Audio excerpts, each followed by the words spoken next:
Hey, hi everyone. Hello, Tang. Welcome. How are you? I'm good, thank you. I was rushing to come back at the place I could have the video conference, so I may be 1.5 minutes late, something like this. No problem. I'm also in a hotel room, as you can tell from the very over-designed curtains behind me. And I'm on the hotel Wi-Fi, and I hope it holds up. But if it doesn't and I get kicked out, I'll just log back in on my call. So don't worry about that. All right, I won't. Excellent. Okay, so it looks like we've got a good group of people on the call. Marianne, can I proceed? Yes, please, Tonya. Okay, excellent. Hi, Marianne.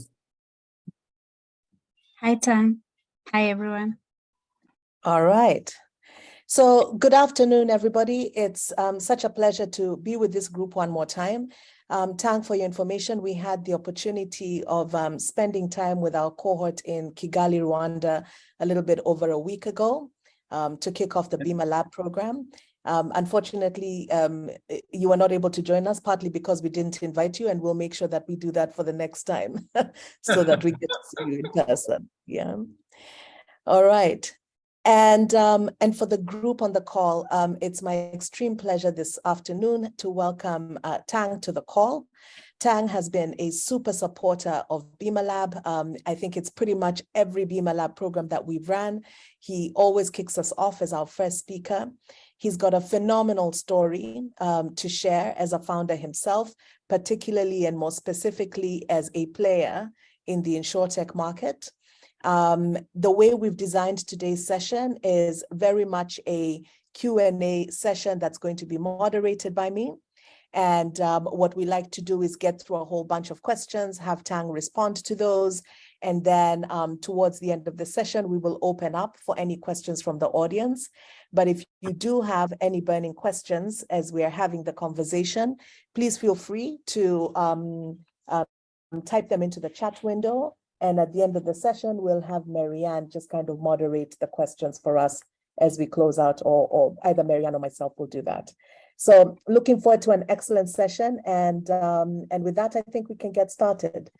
So Tang, you know, I always say it's very difficult to introduce you because your story is very rich, and more importantly, the number of things that you've managed to do and accomplished in such a short period of time has been very inspirational. But I'm going to make a small attempt at introducing you, and then I'll allow you to share a little bit more about yourself with our audience today. So Tang, I believe, started his career in the banking world before he decided to shift gears and move into entrepreneurship. He has done a lot of work in his career around credit, around payments, and then around inclusive or collaborative insurance modeling, right? He is the founder of an organization called P2P Protect that started off in Hong Kong and in the Asian market and expanded into Europe. I believe by way of heritage, Tang is an Asian European or European Asian. I'm not sure which one it is, and he can tell us which option he prefers. You can hear from his accent that there's a little bit of French going on there, so he's definitely half French, and he'll share a little bit of his background with us. Not only is he the founder of P2P Protect, one of the largest insurtechs in the Asian market, he is also the founder of NoorPay, which is a fintech startup, I believe. And I think that, you know, as the conversation goes on, you'll get to really understand a lot about Tang's background. So with that, Tang, I'm going to ask you to forget everything I just said and maybe give us your own personal introduction on how you define yourself, who you are, and what you do. Thank you very much, Tonya. I think that most of what you said is perfectly correct and accurate and flattering. Thanks a lot for that. Now, maybe there are a few more angles I can bring to it, and I hope also a few more compliments, because if you don't have a little bit more news to bring every year, it means that you're not moving along. Let's start by the angle. As Tonya said, I've been working in the financial service industry, banking. So in banking, I started with corporate investment banking. Then I moved to retail banking, then consumer finance, and then to payment. And after that to insurance. I think the driving elements into it, there are three of them.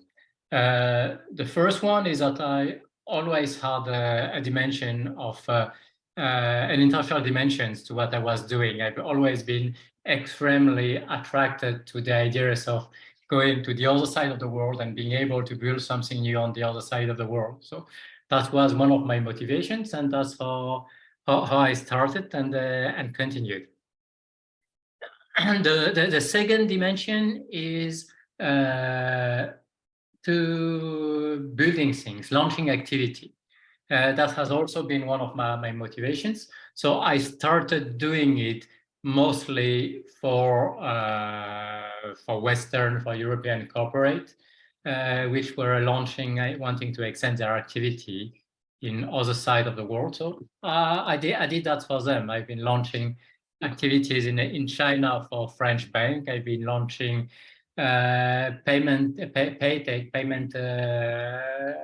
innovative payment activities into France and Europe for an Anglo-Saxon group currently.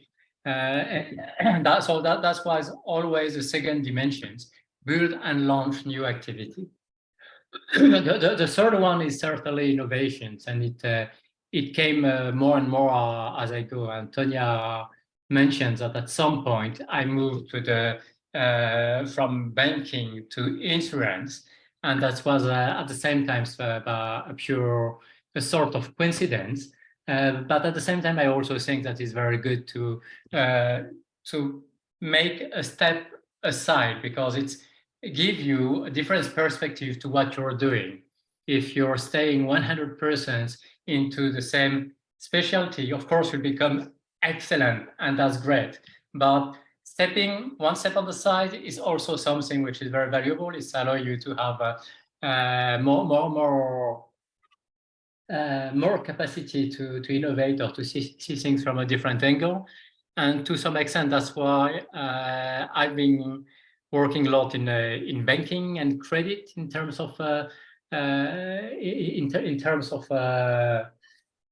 expertise, but in terms of entrepreneurship, I've been working more on the insurance sectors or insurance and payment sectors.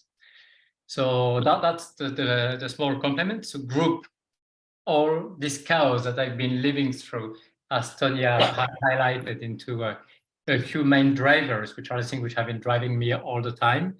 And if I just want a small update after the experience with P2P Product Europe, I've been, during the past 2 or 3 years, developing a different approach, because after developing peer-to-peer product and its Chinese version, Tongzhibo, in mainland China, I moved back to Europe. And at first in Europe, I had the intentions, of course, to look if the model would work in Europe. I had a non-compete clause after selling the shares of the company in China, but they were applying only to China, so I could do whatever I want to Europe. And then I found a market which is very, very, very crowded in terms of insurance. And I ended up, I'll come back on the product market and the presence or absence of opportunity later. But the result is that I first developed my activities in Europe, doing consulting in the financial sector, so trying to bring this mix of financial expertise plus innovation plus international to third-party clients, bank, insurance group, sometimes fintech and insurtech as well.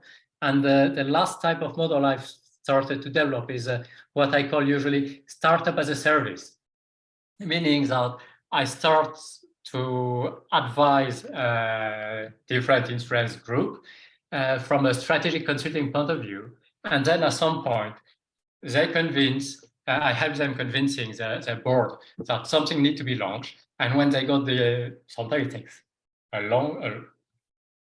quite a while before they can convince the board. But when that's the case, then they turn back to me and say, well, no, they say, yes, can you do it?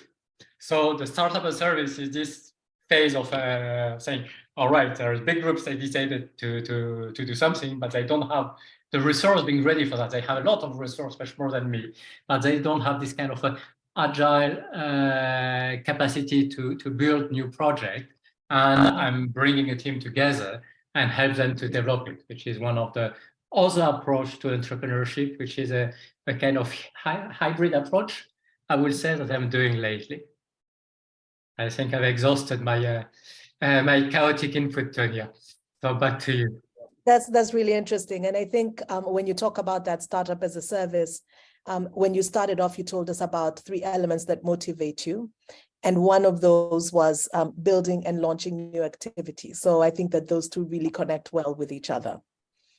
So let's talk a little bit about how you ended up in the insurtech space. So you shared with us that you started off in the banking space and investment banking for that matter. What made you, or how did you identify that there was this opportunity in the insurance space, and then take the leap of faith to determine that you were the person that was uniquely positioned to solve the problems that you were seeing in the insurance space? And in this initial phase, we're talking about the China entity and setting that up. And I'd love for you, as you share, Tang, to share some of the data around market size and how big the opportunity was, and the journey to going after that opportunity in the market. So China is an exciting market, but I shall say that just before going to China, I was hired briefly. Initially, I was hired by Banque Industrielle, which now is Crédit Agricole Corporate Investment Banking.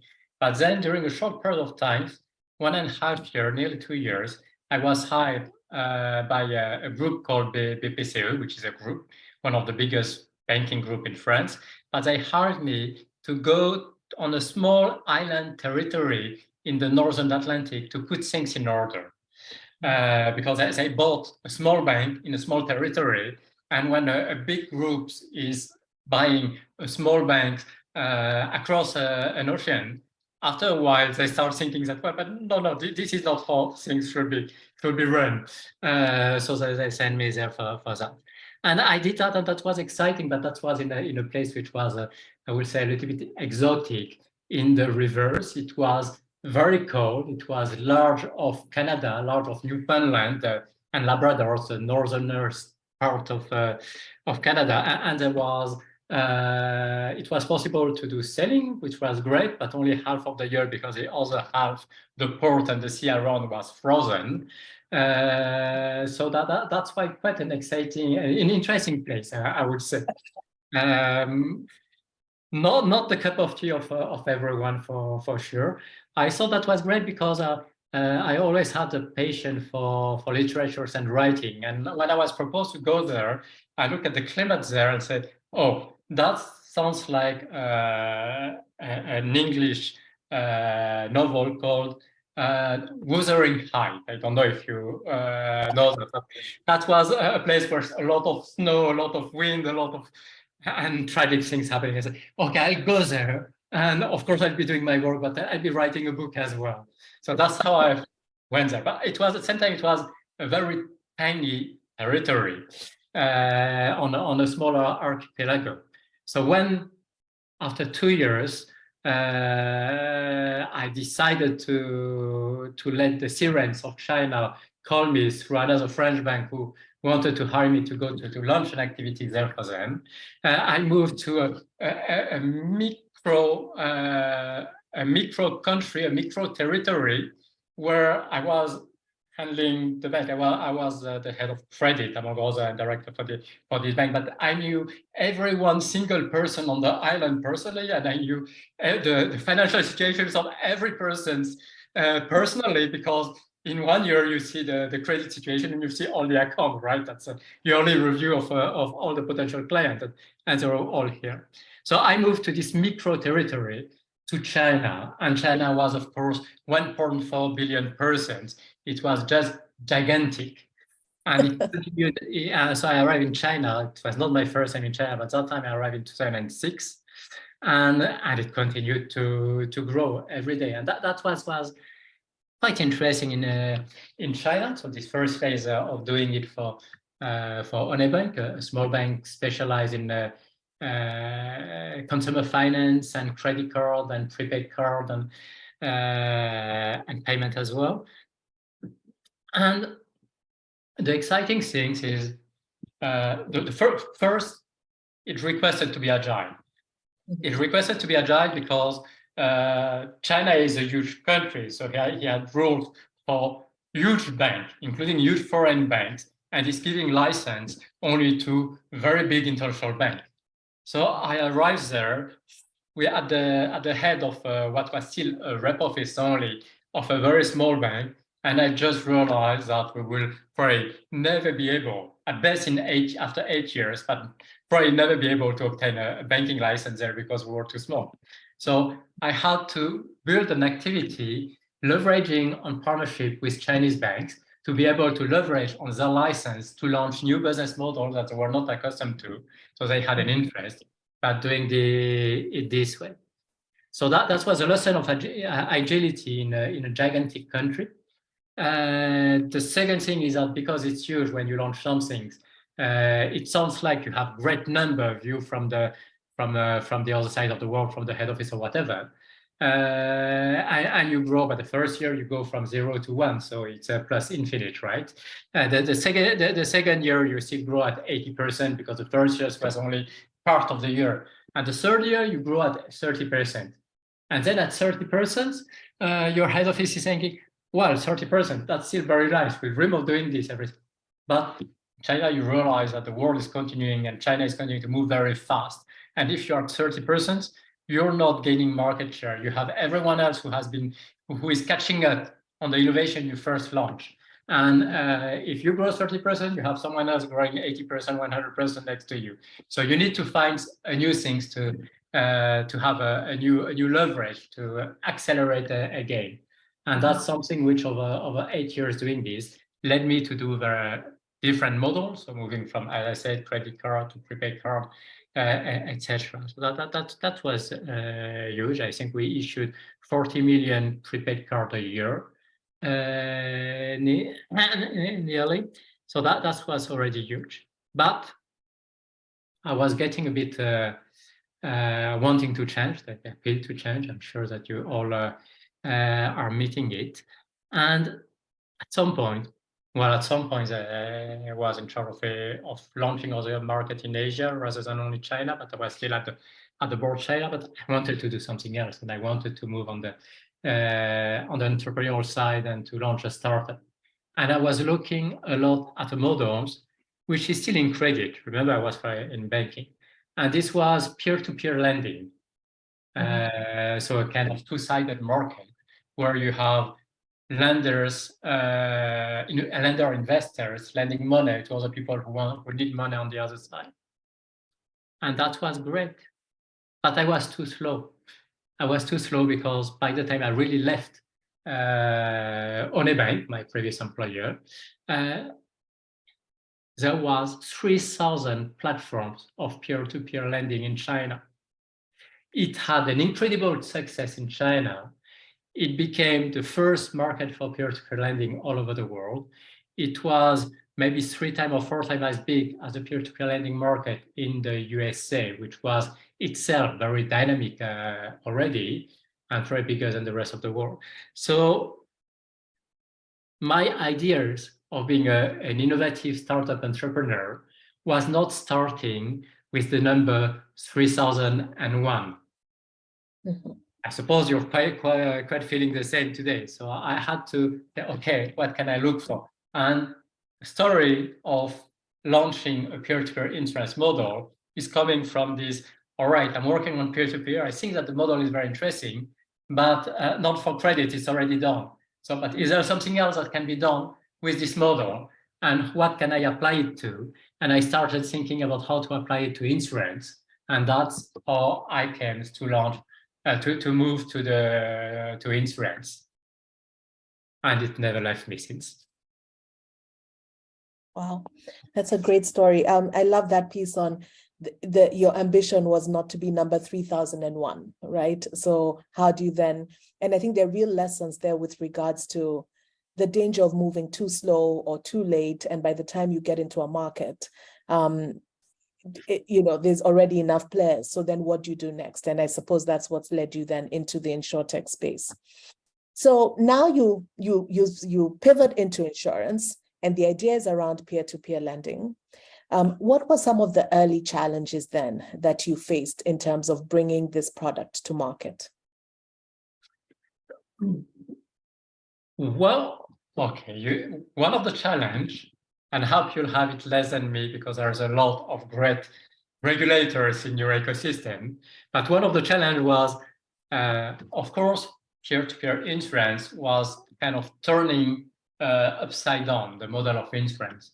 Or rather, it may look like some of the initial model of insurance 500 years, 600 years ago, but it was not looking like the current working operating model of insurance, where everything is very regulated, where you have a very centralized entity covering, guaranteeing all its users. So it was somewhat of a decentralized model, and to some extent, it was disintermediating insurance. Mm-hmm. So I can explain it more later if you want to come back on this. But the core of it, it's you're bringing a community of people sharing a risk, to share this risk together, and by guaranteeing each other. So if you have 1,000 persons, someone has an accident, the other 999 each give him 1 Chinese yuan, 1 euro, whatever currency is adequate in this country. And the company was just organizing the exchange, the market for every individual, but we were not providing the guarantee. The guarantee was read between the member directly. A bit like I don't know if you use this word in English as well. A tontine. In many African countries, at least Western Africa, using the French language, they refer to tontine, which in fact is not initially a French word. It's coming from the name of an Italian insurer. But at the size of a village, sometimes a group of people there is sharing to cover the risk of a funeral or intention or whatever. So this model in the traditional approach can address only relatively small groups, because you need people to know each other closely and be able to speak to each other for it to work. Today, thanks to internet, thanks to everything digital, we have the capacity to build this at different scales, and it was giving the possibility to build it very, very largely. So that's the way we build the model. I want just to add as a caveat, when I did it in China in 2015, I was developing a pure peer-to-peer model, which I was really disintermediating in insurance. Now currently I'm working on other models of peer-to-peer, which can be built, I would say, inside. So instead of being in a position of disintermediating an incumbent industry, to see how it can be built as a resource to rejuvenate insurance or the mutual insurance sectors as well. So, when you launch a startup, you like to be very proud and very arrogant and disruptive. I will change the world at the beginning. Changing the world sometimes is to do it from inside as well. And with 8 or 9 years later, I'm slightly wiser, and sometimes I'm doing it to support insurance company or mutual insurance companies as well. Back to the topic. Sorry, Tonya, that was a very long digression to explain what I was doing, but I didn't answer your direct question. Yeah. And your direct question is, what was difficult? So the first thing was, of course, to know how to handle the regulatory aspect of something which was built in a different model, and clearly addressing the same purpose of insurance of bringing protections to people, clearly an element of mutualizations, but building it differently and building it in such a way that in China, the attitude of the regulator in China was what we say, all right, some of the things, see if they don't obviously and evidently breach the regulation, and if they are not obviously and evidently having negative impact for the society, I'll let it happen, and I will look at how it goes, and after that I will take a decision. So, but that's a bit like some insurance regulator or financial regulator are doing this in a way which is with a little bit of a framework, and it's called how is it called? It's called a regulatory sandbox, right? I know that many of you are in country where the insurance regulator has allowed the development of some insurance, regulatory sandbox, which allow to test things, and it allow you to test things without having this uncertainty of being out of the road and doing something with a regulator which can come and tell you any day that, well, that's not that's not legal, you cannot do that. And one of the consequences of that is that I launched the project not trying to challenge a core sector like car industry, or because I was worried that if I was launching this type of model in the car insurance industry, which by scale of the market is something obvious to do, I will have many incumbent Chinese insurance, big Chinese insurance groups knocking at the door of the regulator and saying, hey, look at those guys are doing this. They can do that. We have a regulatory license, etc. So I launched protection products which were in very different sectors, which were trying to address social challenge, social evils or societal evils or difficulties that were not territory which were occupied by the incumbent. And that was a good thing and a bad thing at the same time. It was a good thing because it had some originality, so it triggered some attention. To tell you the truth, the first product I launched was a kind of insurance against divorce. All right, divorce. I'm not meaning that divorcing is necessarily social evil, but certainly it impacts people, right? And in many countries, including in China, including in France, including other places, is the second reason for over-indebtedness in the country after losing your job. So it has divorce has a really serious impact on the finance of both persons, the husband, the wife, both of them. And I was trying to find a solution so that this will not have such a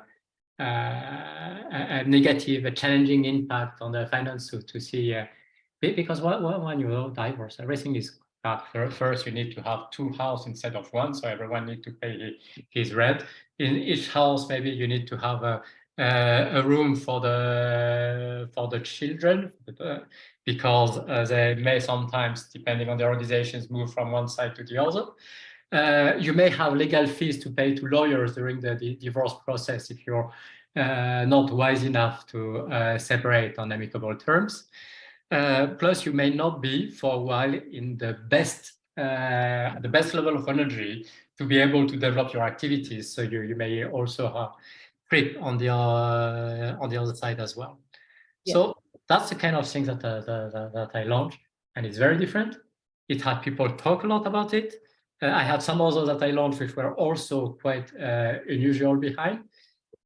The inconvenience is probably that at some point when you, and that's something that I'm saying quite often to people I mentor, is that if you're trying to be double innovative at the same time, have an innovative model on one side, an innovative product at the other side, it may be more difficult for the people you address to follow you on both roads at the same time.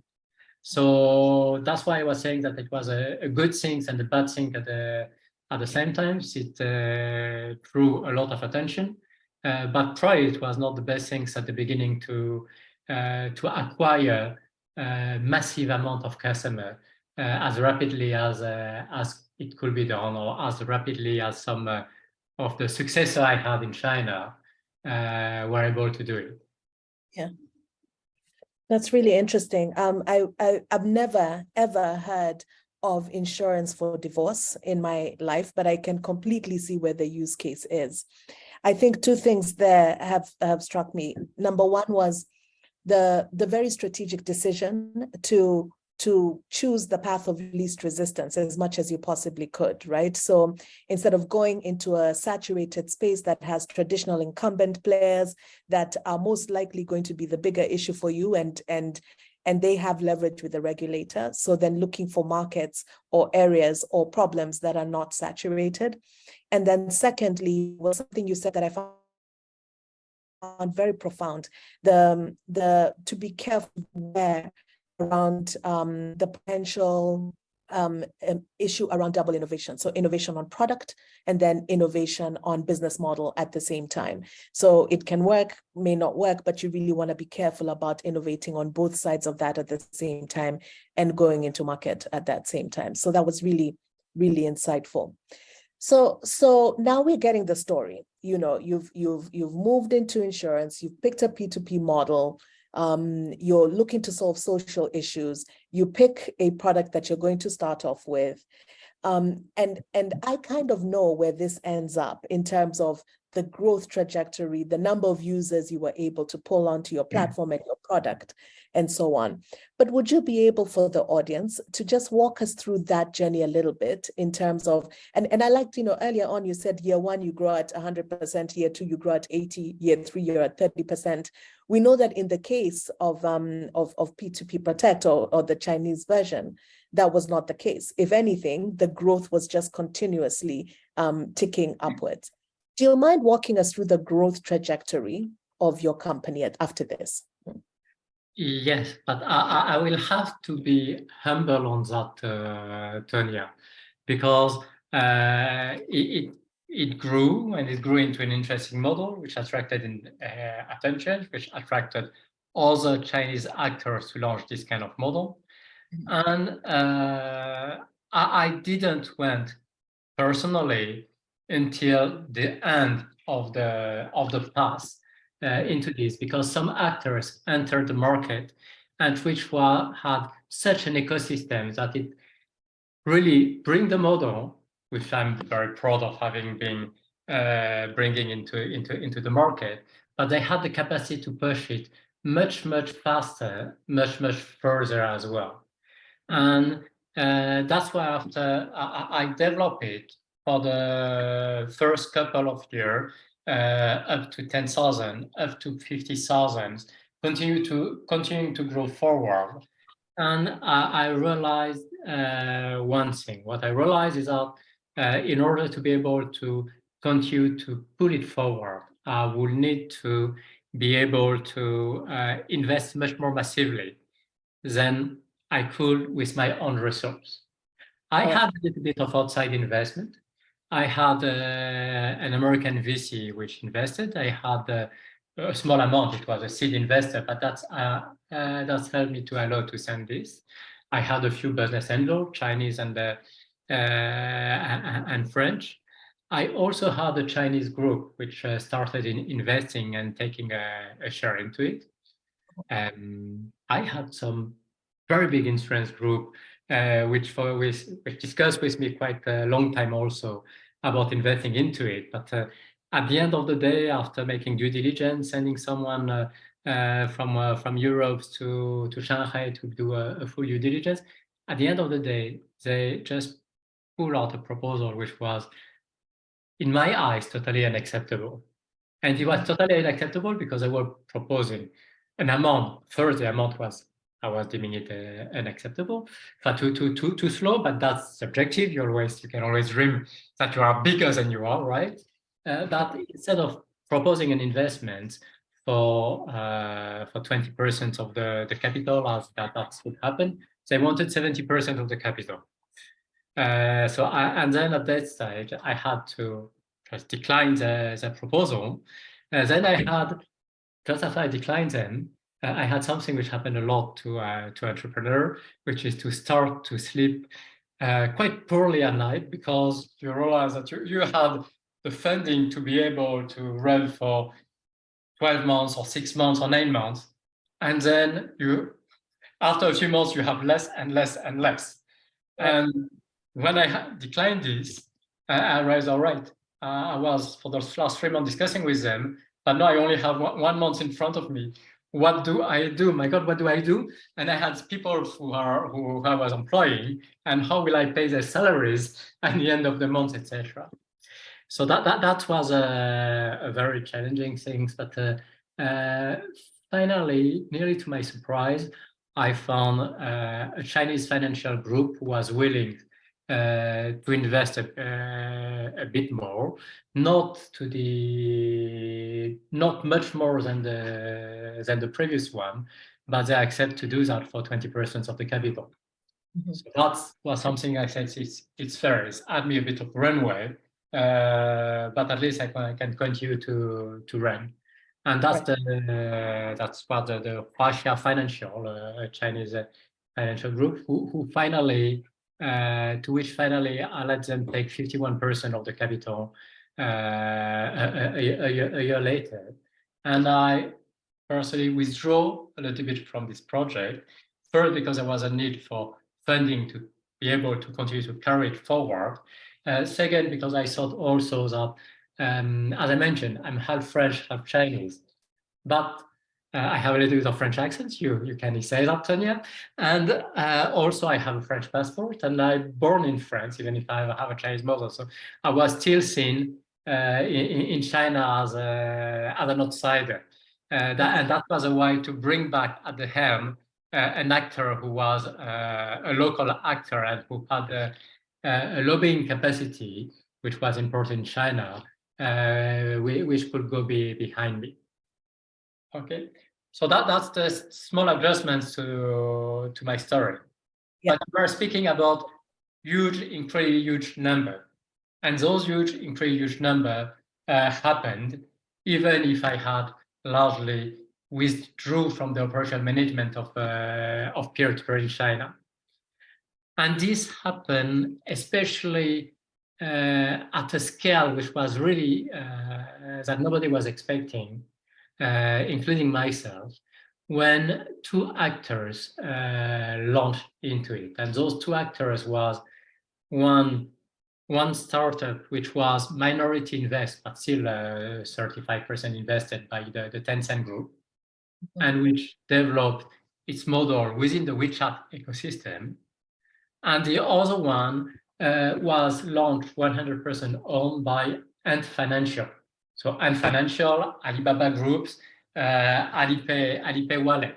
And they launched it within the Alipay Wallet, while the other one was launching it within the WeChat ecosystem.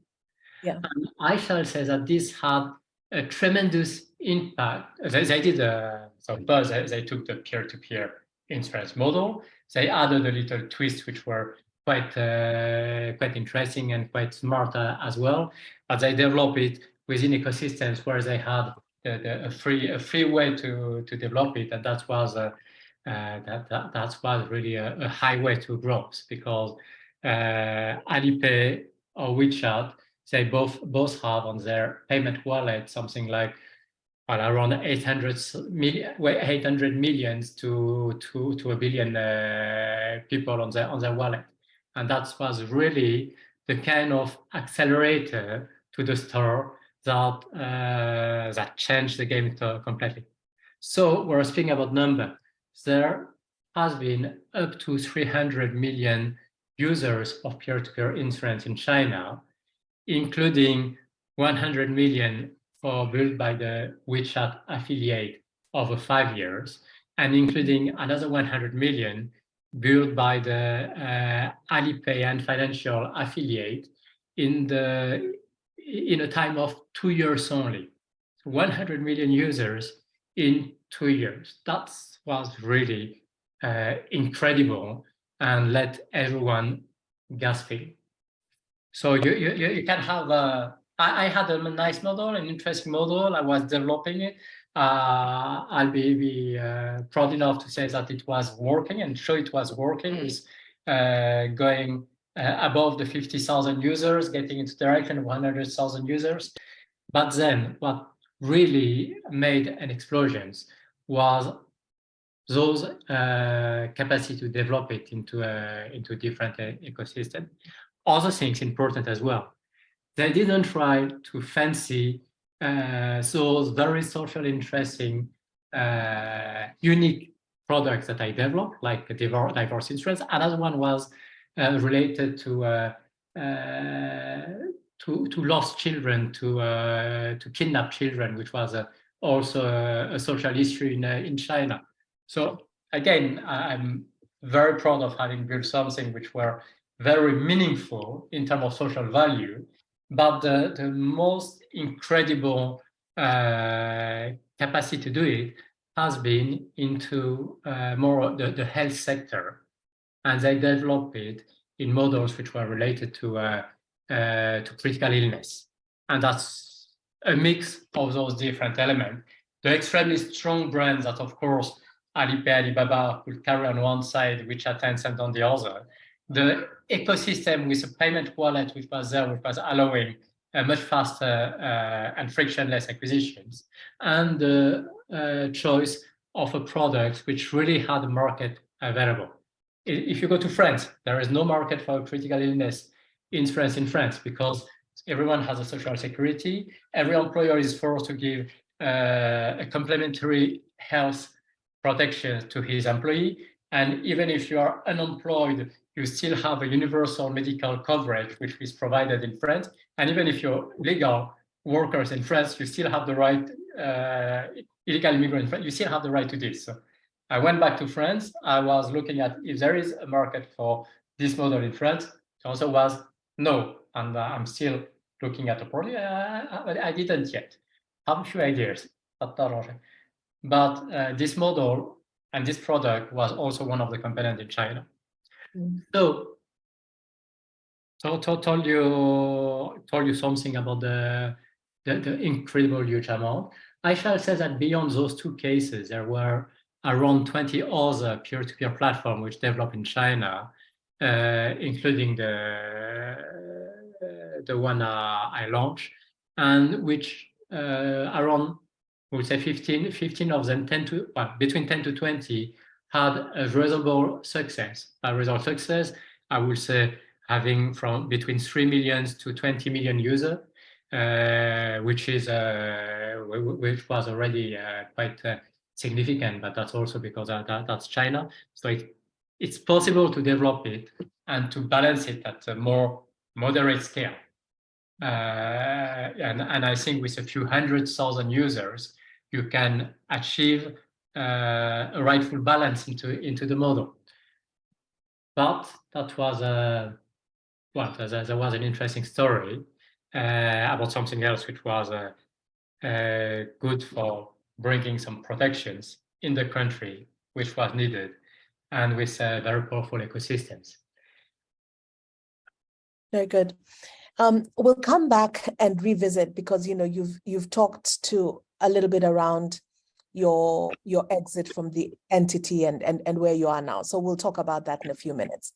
But I'm curious now, if you can talk a little bit to, with the benefit of hindsight today, you kind of look back at that journey. You look back at the huge amount of impact that model has had in the Chinese market and honestly also influencing models in other markets globally. But are there 2 or 3 mistakes that you think you may have made, or things that if you had to do it all over again, you would do it differently? What would those be? And can you share them with us?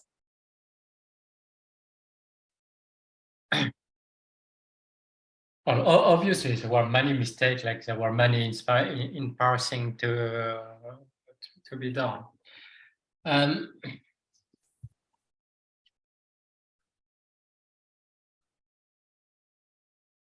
I would say that was not able to fix fast enough the cash burn issue. I started it as my first startup activities. I see that one of the difference between the way I'm launching a new startup project today and at that times is at that times I put more money into it from the beginning to be able to launch some things effectively and rapidly, and to hire people maybe at a rate which was faster than the rate at which I can renew this vital financial resource. Today, when I'm launching new project, one of the things I'm doing a lot is to tell to my co-founder. So one of the differences also that this was a single founder project. Now I tend more to launch a project with co-founders. But I tend to tell them, all right, let's not move into a model where we start by spending immediately, or to start by thinking that we need to bring money into it immediately.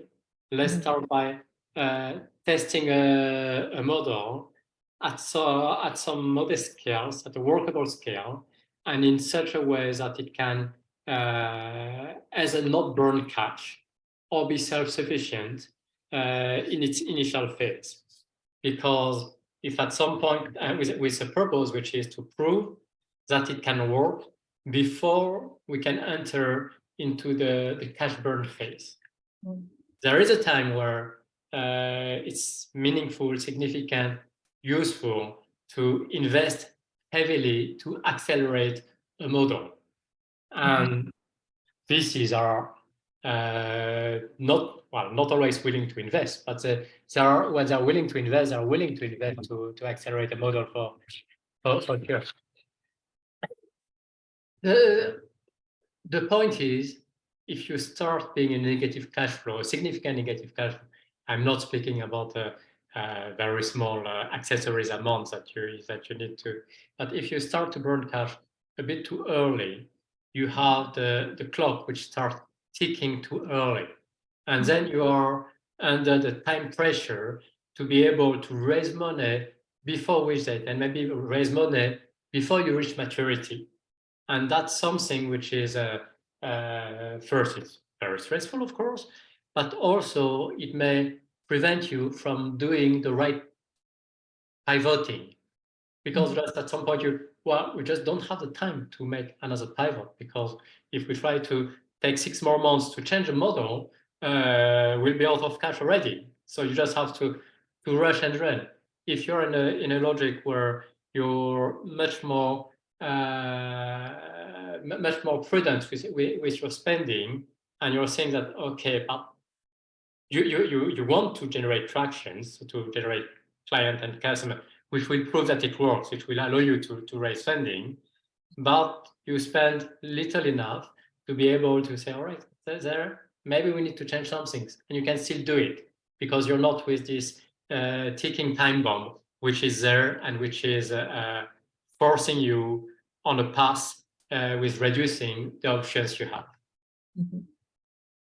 Okay. So, and I think that I'll be surprised if everybody on the call doesn't agree with you and doesn't battle with that same issue around cash burn and burning cash too early, and when do you make what decision and what impact that has on the business. I think that it's a problem that faces every founder. How do you do it today? Like, how are you past that problem? Like, what have you learned, and how have you fixed that for the space that you're in today? Particularly, you're doing startup as a service. Maybe the cash issues are not as prevalent as they were when you're running your own startup. But if you were to give a word of advice to any founder on this call around that challenge of burning cash too early, is there a silver bullet for that? So sometimes the silver bullet is to have a client very early. And this, because when you have a client, the client is paying for you.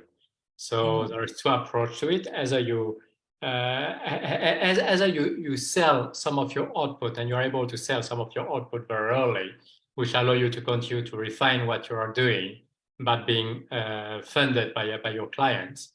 Or sometimes when it's a true startup as a service model, of course, the model is the development is devoted to this farmer. So you learn about doing something by doing it for someone else.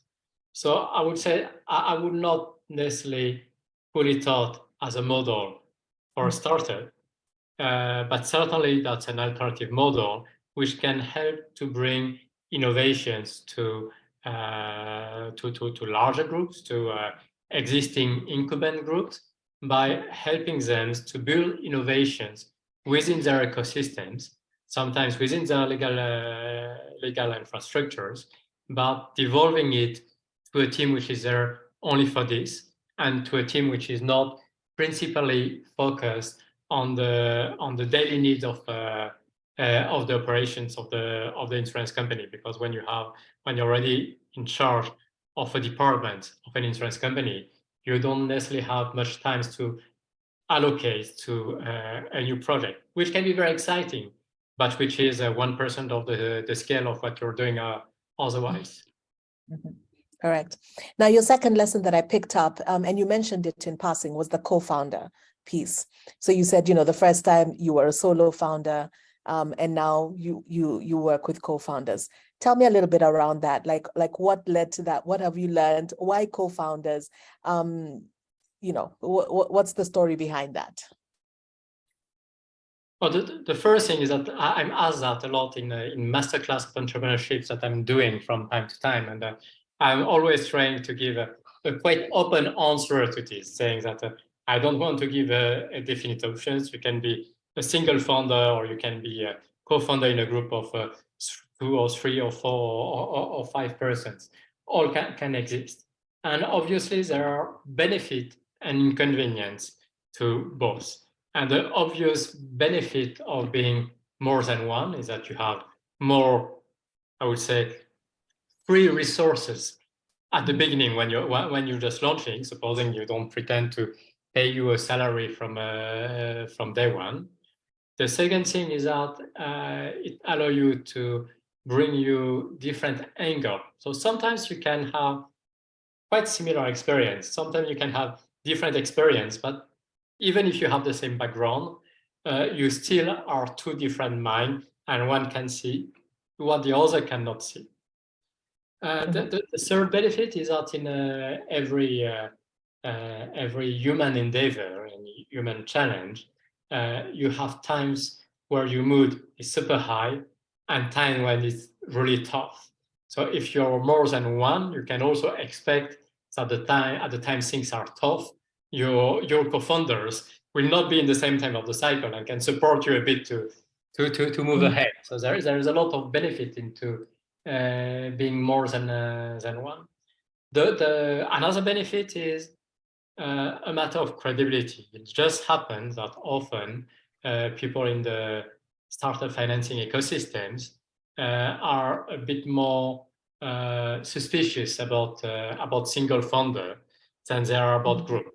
So everything there is in favor of co-founders group.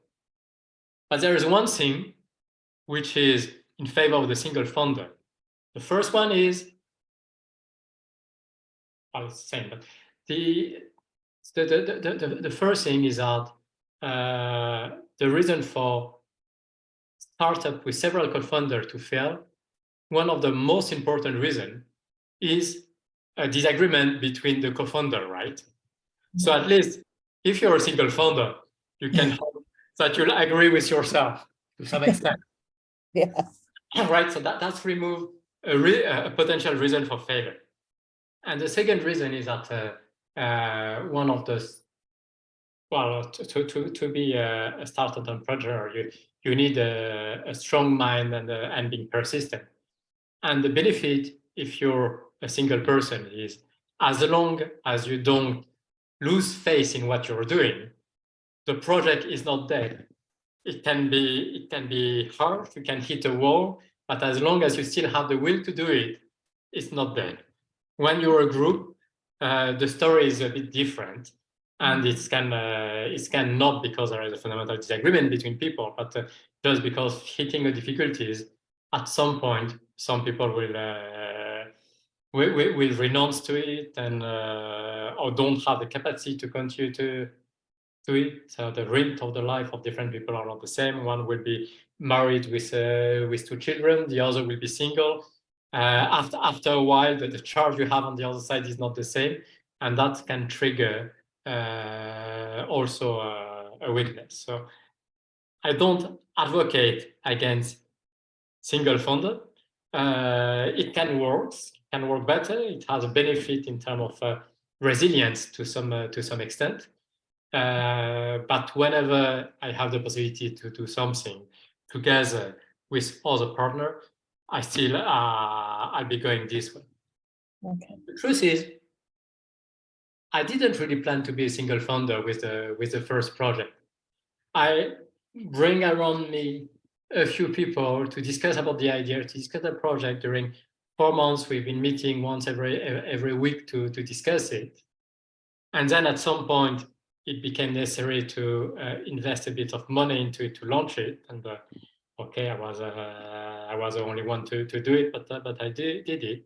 But at some point, we had this prototype being built, which was more than a prototype, a minimum viable product being built, and it was time to launch it. And at that point, I turned back to the other one and said, "All right, now we can launch it. But now we need to do something else. We cannot just come once a week to see what's happening and say that you want to be co-founder. If you want to be co-founder, you have either to put a bit of money on the table, doesn't need to be the same amount, or you need to move on this full time, or at the minimum half time on this, but just don't say on the side and looking at it, exchanging exciting idea, etc."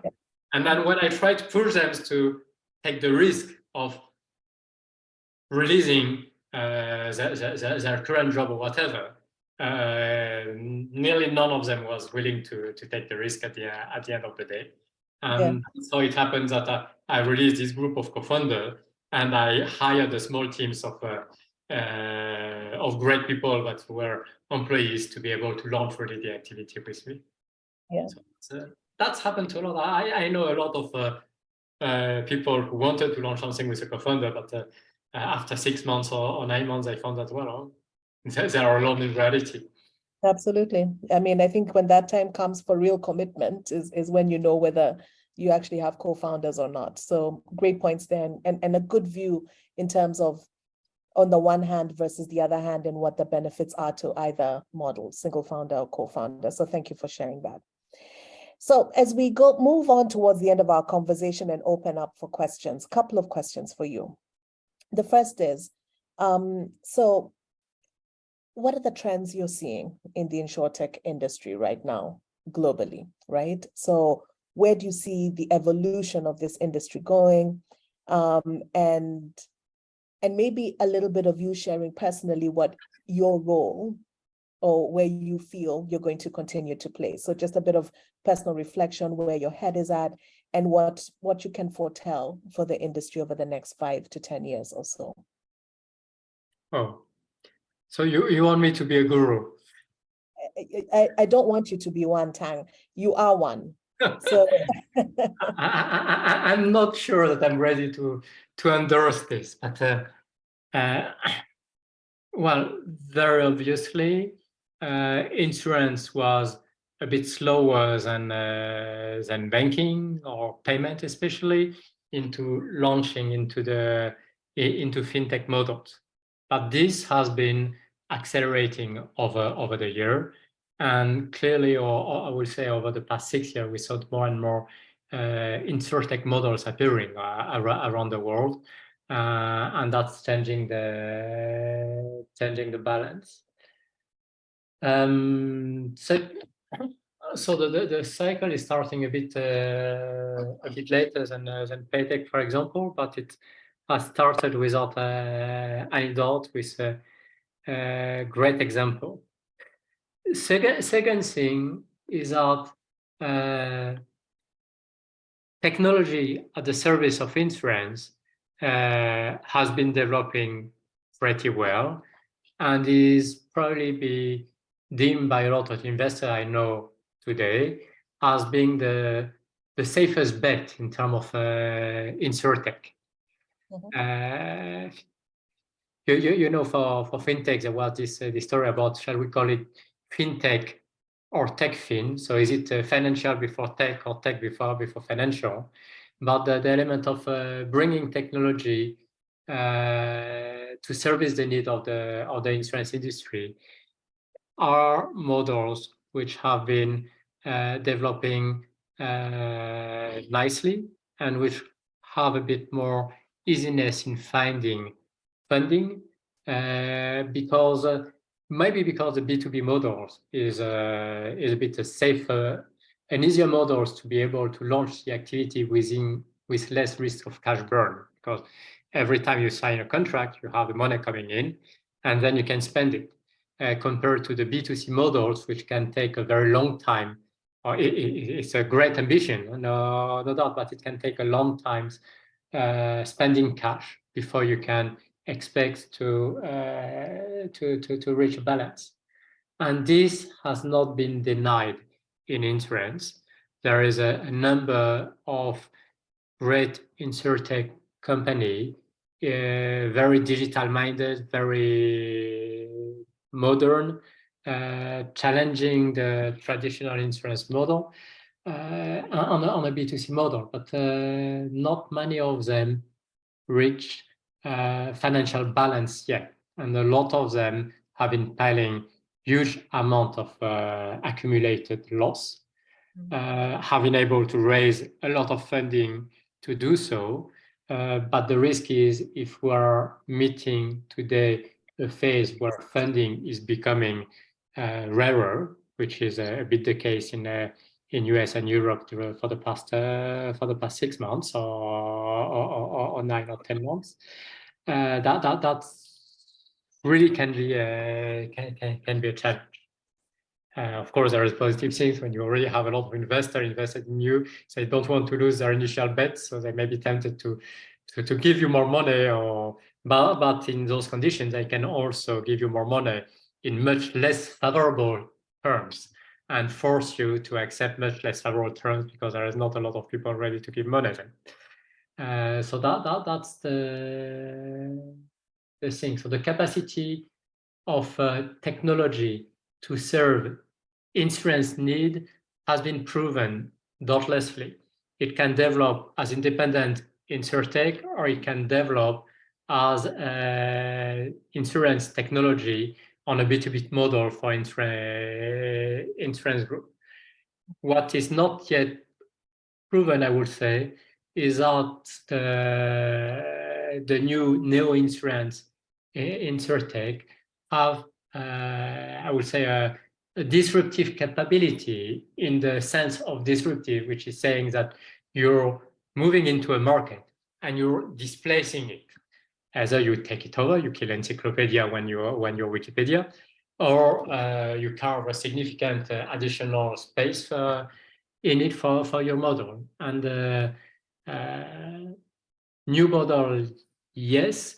Capacity to carve market of significant size yet. Probably I'm speaking more from a Western perspective than African perspective right here. So I need to come back to the African context in a while.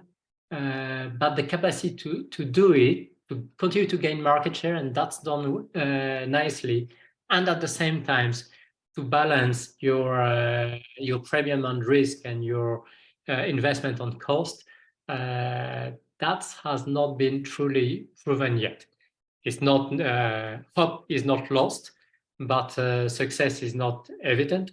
So you may have a significant chances also of big insurance incumbent at the right times buying over very successful insurtech startup like Lemonade and many others, just because at some point They have not found the balance which allows them to have long-term viability. Right, and that's for the general perspective. I'm extremely excited about what you are doing, you all guys, building each of you your own startup or creating this great ecosystem at BimaLab with the regulator, with FSDA, Africa, etc., to make the emergence of InsurTech on the African continent easier and faster. And I'm extremely excited by this because the true need is there. When you launch a new InsurTech startup in France or in America, you launch a new model, you can optimize a lot of things. That's nice, that's interesting.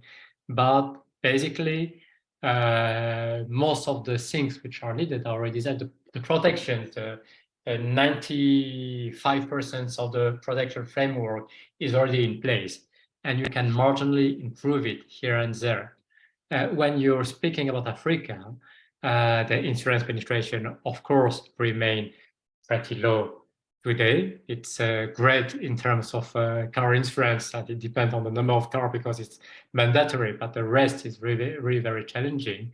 And there is a huge need to be able to bring protections to the continent.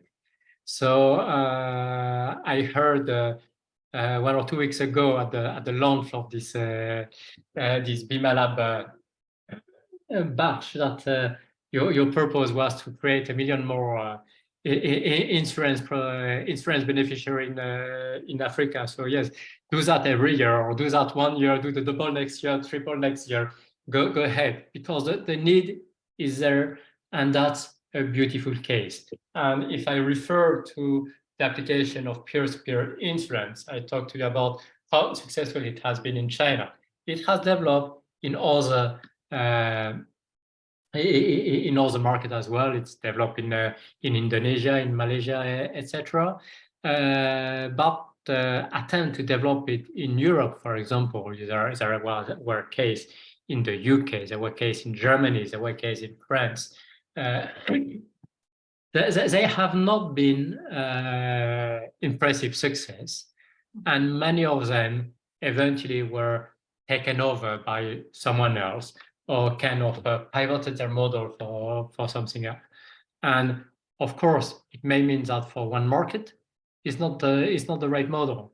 But I truly believe that you have other markets where the need is there. And when the need is there, you can serve it, and you can invent different way to address it. So the lesson for that, and I think it was maybe one of the last questions you planned, Tanya, about why do that? Why do I believe in this in Africa? Is because people need it, and we can bring some things to them, and we can make a difference for the country and the societies in which we are living. So be happy to do what you're doing and be proud of it. And I'll remain extremely optimistic for your capacity of success. Lot of things to try, a lot of things to invent. Some of the lessons coming from America or Europe may not be relevant. Sometimes something will have been done in Asia, which is interesting and which may work or not, and you will have to invent a lot of things in Africa as well, which is particularly relevant to your market, and export it later. Yeah, absolutely. And thank you for touching on the African context there, because I was going to take you there next, and it's really wonderful to hear your views on that. You know, as we go now into, I can see a couple of questions coming into the chat window, and we'll talk about those in a few minutes. I promise to come back and revisit your exit of the market story, right? Do you want to share a little bit with us around what led to you then eventually, I mean, I know you're active in Europe and so on, but exiting the Chinese market, and more around what are some of the dilemmas that you had to kind of try and balance against each other that then led you to your final decision? And finally, to address the, you know, I come across different types of founders all the time. And there's founders who build to exit, and whether that's by way of acquisition or whatever the case may be, that's fine. But in an African context, I find that a lot of times our founders build to build long-term sustainable businesses that are going to be around 50 years after they're gone. What was your approach to starting up, setting up, and then eventually exiting from that business or in that market? And what tips or highlights could you give the audience today on that piece as we wrap up and then go into the Q&A?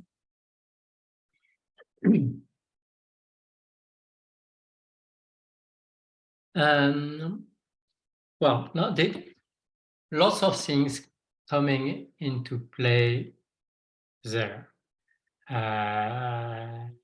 I've developed and I've exited at some point. I've seen some other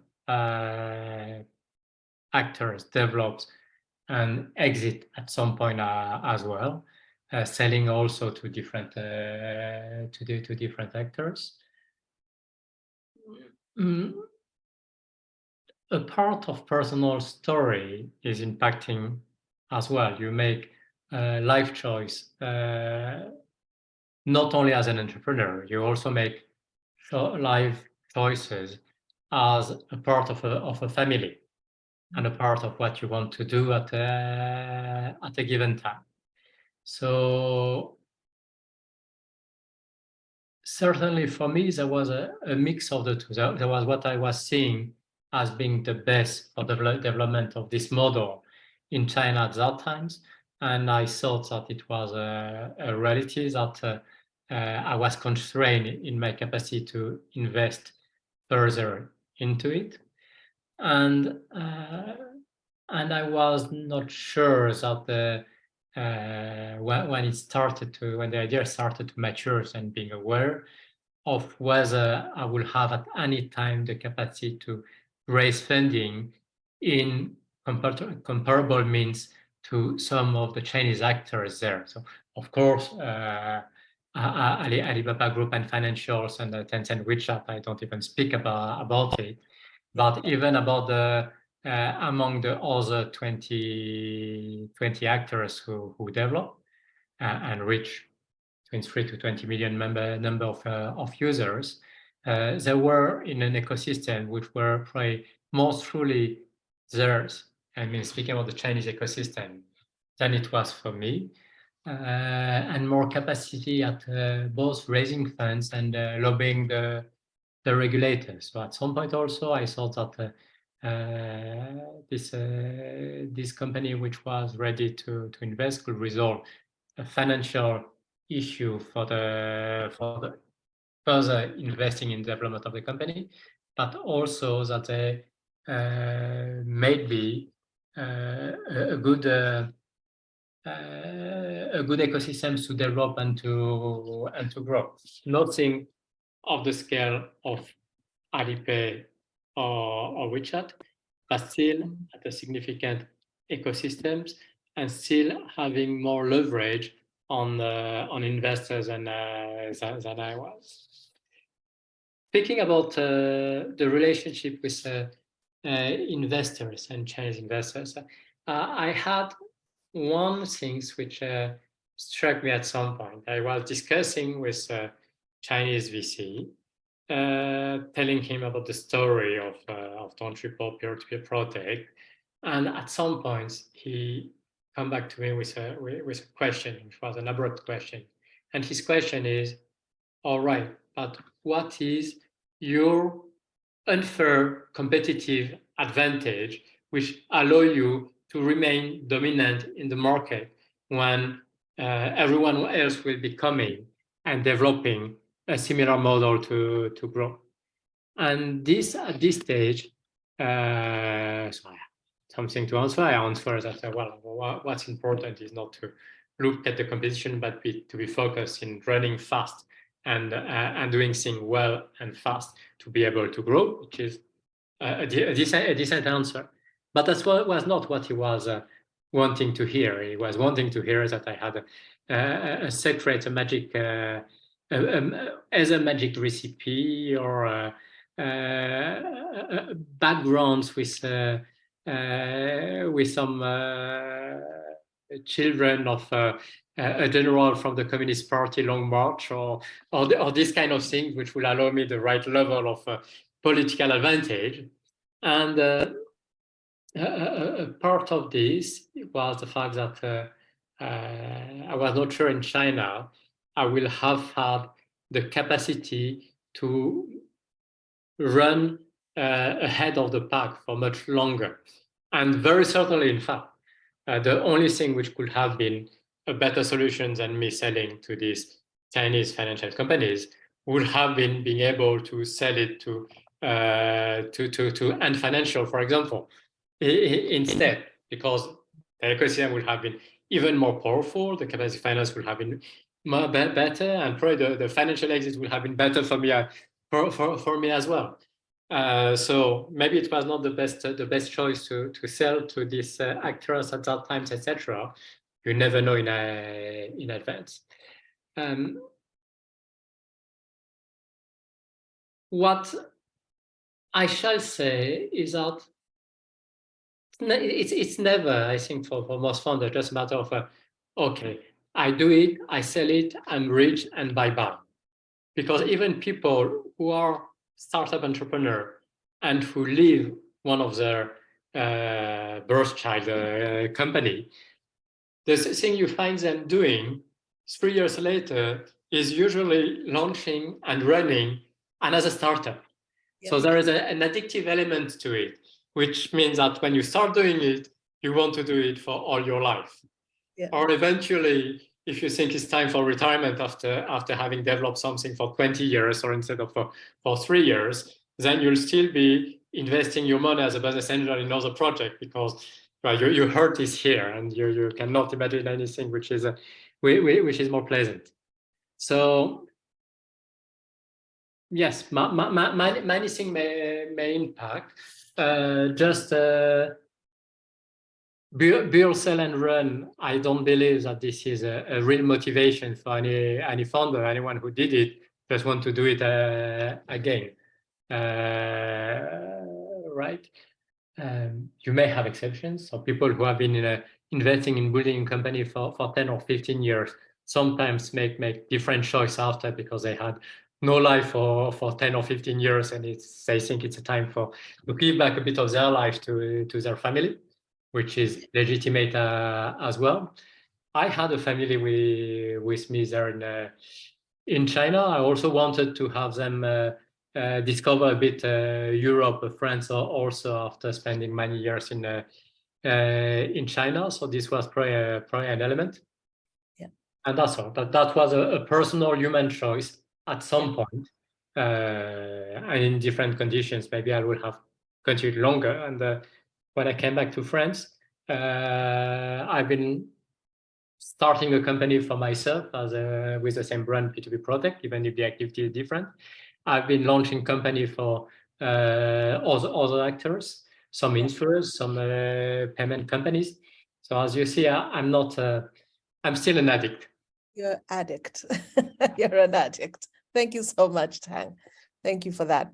So we've got a couple of questions in the chat window. And I think I'll read them out to you one by one, and maybe you can go ahead and respond to these, yeah? Mm-hmm. So the first one is from Pazion. Pazion is actually based in Ethiopia. He's one of our startups from Ethiopia called Orbit Health. And he notes, it's refreshing to hear real-world tested stories. His first question was to ask your observation of global trends in InsurTech, and we already covered that, so I think that that's fine. His second question, though, is he says, I wanted to also hear Tang's thoughts on impact and growth opportunity of specific sectors. So, for example, health, e-commerce, and so on. And particularly, I suppose, in relation to your observation of global trends, is there any particular insights or nuances that you see at a sector-specific level within the insurance space? So, well, I think that it's Pazion Cherinet. Do I pronounce that correctly? Correct. Thank you. Thank you. You mentioned two sectors, health and e-commerce. So health, by speaking about what has been developed in China by Alipay and by this affiliate of WeChat, I already partly answer with a tremendous. My chair is on wheels and is sliding at some point. Sorry for that. I already shared some real case. So the situation of China at the beginning is that there is some social security, but the social security only cover portion of the population. It was covering the biggest cities, so Shanghai, Beijing, Guangdong set up social security system at the city level. It's huge cities and 30 million people in the case of Shanghai, so the scale is there already. Then after that, you had state-owned company, so the quasi-public sectors, the economic sectors owned by the state, and international company which had to provide some social security also to their employees. So there was 30% of the population which was kind of addressed. After that, the other 70% of the population had no medical coverage at all, either because they live in rural areas or small cities, or because they're working not for big state-owned enterprise, but they're working for cooperative or independent commerciant. So there was a huge unaddressed need. And you have this in many developing countries around the world. So Africa is a case for a lot of need in this space. And when you have a huge and obvious need of this sort, of course, you have a great potential to be built.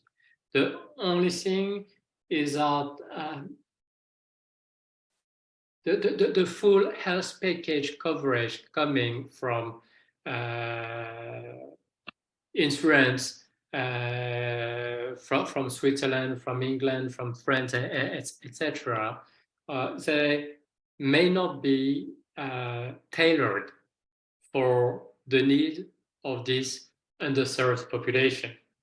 Of course, we all speak about micro insurance, but I think it's a real case. If you start thinking that you want to have something which cover 100% of the need, you just get into pricings which are totally unattractive for those people who need it.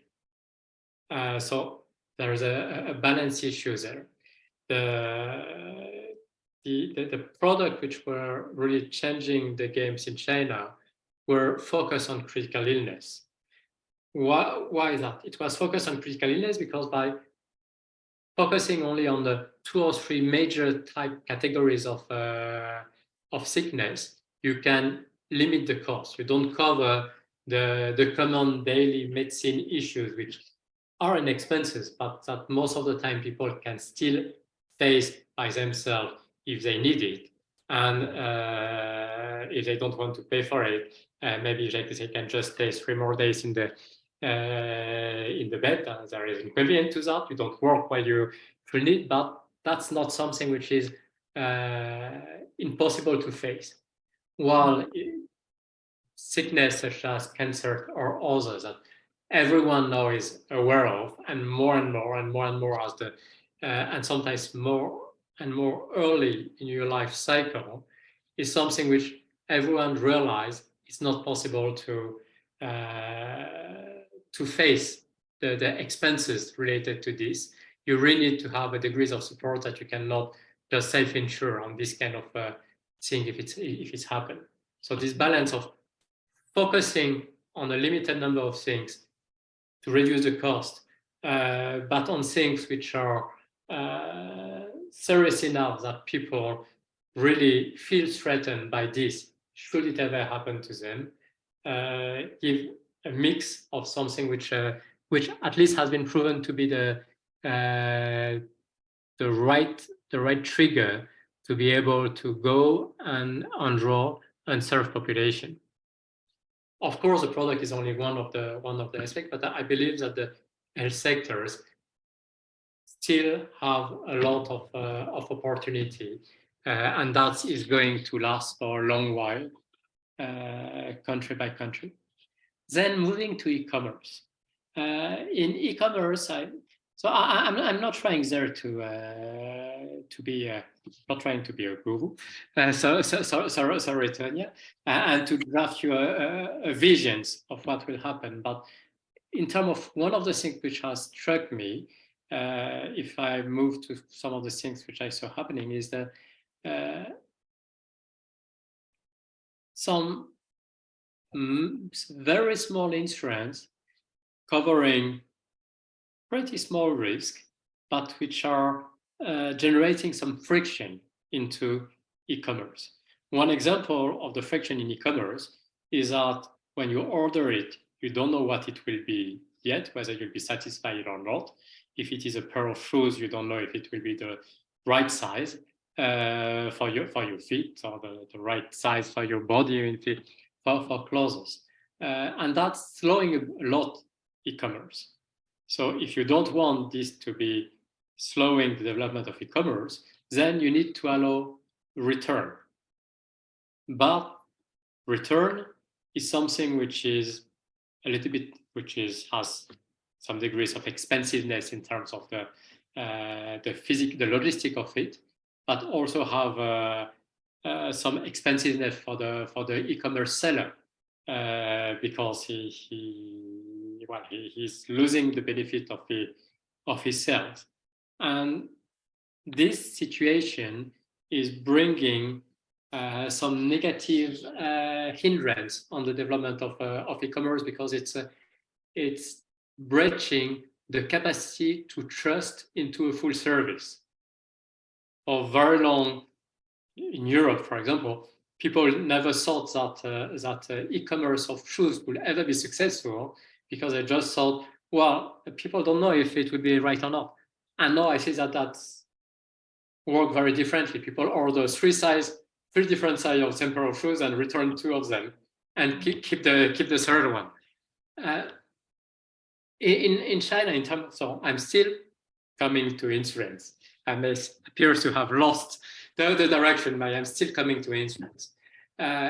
The most successful Chinese insurtech startup, which is also, if I'm not wrong, still the largest capitalizations in the insurtech world, is Zhong Insurance. And this one was born again from 3 very powerful parents, so born into an excellent ecosystem, because it was co-funded by Alibaba, Tencent, and Ping An Insurance, which is the second biggest insurance in China now, and which is very much focused on tech development as well. But what really allowed them to have such an extremely rapid success was to bring into the e-commerce the insurance for the return of good. Just saying, all right, just send it. If the clients return it, for whatever the reason, not his size, he don't like it, he don't even want to say why he returned it, but he returned it. The cost of the return will be covered by this insurance. And that's really have been removing one of the Chinese e-commerce was already very strong, but it has been extremely successful in terms of selling, because everyone on the e-commerce ecosystems wanted to pay for it rather than to have the risk of the cost of the return of goods, or refusing the return of goods, in which case it was slowing their sales a lot. So that's 2 cases, the critical illness and the return of goods, which have been 2 examples of hugely successful insurtech launch in China. Thank you, Tang. I think you've answered that comprehensively. He had a third question, but I think you spoke to it in passing around investment flows currently, so I don't think we'll touch on that for now. I want to go to the next question we have there. The person's name is not clear to me. It just says Papa Sam, so maybe we'll ask them to clarify who they are. But the question is, it'll be interesting to get your take on how to manage the demand for your service in another market and your desire to focus your service in a single market to develop a better process. He continues, I ask these because most entrepreneurs fear losing some first mover advantage due to that. I don't know if the question is clear for you, Tang, or if we can ask the individual to clarify. Okay, so Papa Sam from Move On. Thank you. Thank you, Papa Sam. I think it's relatively clear to me. You're an entrepreneur, you've launched something in your home market. It appears to already be working somewhat. What is your next step? Is your next step continuing to improve your process in your home market to continue to strengthen your model? Or is your next move to develop it into a second country, a third country, a fourth country, to gain market share, to gain scale, and to try to be there before someone else is? That's right, Papa Sam, that's what you meant? He says yes. Mm-hmm. Oh, thank you.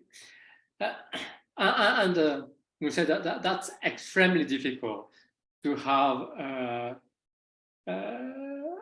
top-down answer to that, because it depends on people. And I can say I could answer in saying that it's important to consolidate your own model to be sure that you have some things to export before you export it, and to avoid being spread too thin in different markets and lose the time you need to be able to improve your model in its initial variant of it.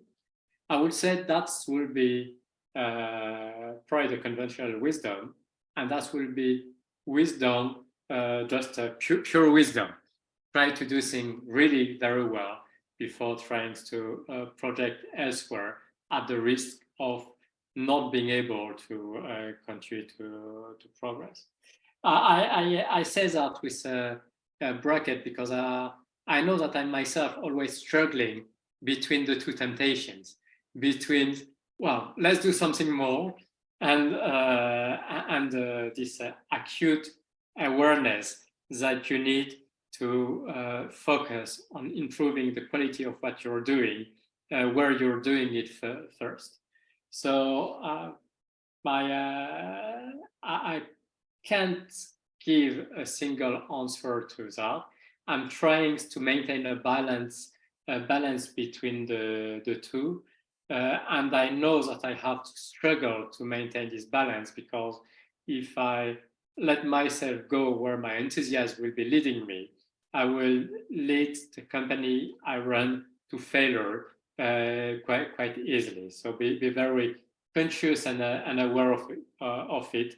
Don't kill all your ambitions, but know that there is something which is important, which is the capacity to do. And the capacity to do depends on, do you have enough people to do it? Are you sufficiently mature in terms of technology to be able to bring it somewhere else? You have a lot of questions. Sometimes it's just because, all right, everything is very nice, but you don't have yet the scale needed to be, maybe you need to be cash positive in your first market before you go to another market. You can have a lot of different questioning like this to ensure that you don't bring that your best quality is not turning into playing against you. And I'm sure we have a lot of people who have the patience to create new things here, and we all do, and just maintain some balance for your own good. Thank you. Great response there. All right, then we have a next question from Eugene. Eugene is from Karisimbi in Rwanda. And Eugene's question is, how can we incentivize African insurance firms to embrace technology in their traditional processes? I have noted some resistance due to the loss of opportunity to benefit from current system inefficiencies, yet on scale, they affect the insurance firms big time.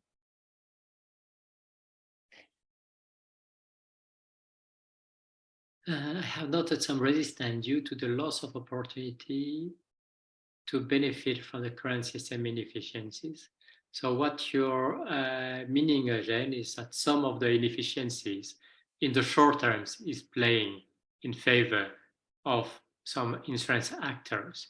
Even so, in the long terms, it's bringing a hindrance to the development of the sectors. Well, at point, visionary CEO in every African insurance firm will be an answer. And I'm sure there is a lot of them who are, however.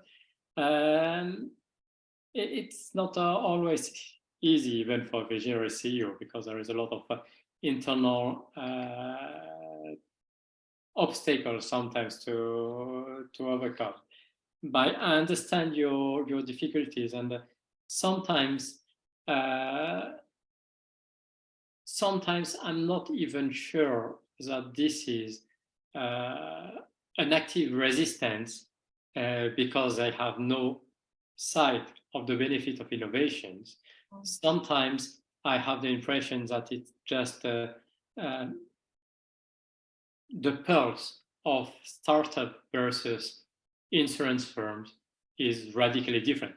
I would say the same between fintech and big insurance group, the same. And what is the cycle of taking a decision for an insurance group is, I would say very often, it takes 2 years before an opportunity is identified and can be scaled and can be brought into a decision to test something.